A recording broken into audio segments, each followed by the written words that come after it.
I had been at the consulting firm in Chicago for 3 years when the senior associate position opened up.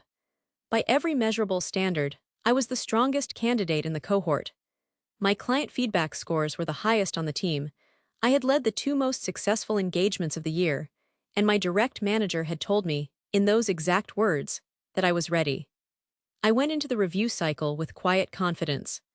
The role went to Marcus, who had been at the firm for 2 years, had average client scores, and was, as far as I could assess, an unremarkable analyst who was exceptionally good at one specific thing I had underestimated entirely: being visible to the right people. He had lunch with the managing partners regularly. He volunteered for internal committees that I had considered a waste of time. He was in the room for conversations I had not known were happening. I was furious in a way that I think was appropriate, at first.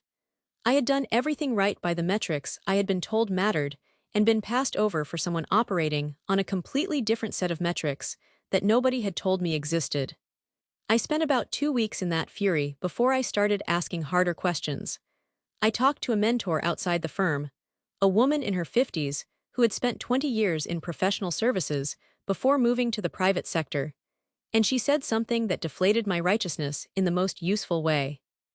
The firm did not pass you over because your work was not good. They passed you over because they did not know you well enough to bet on you. Good work in a closed room is invisible.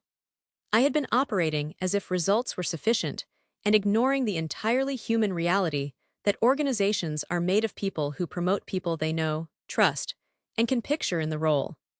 I had been so focused on the work that I had invested nothing in the relationships that determine what happens to the work. I did not leave immediately, but I changed how I operated. I started having coffee with people outside my immediate team.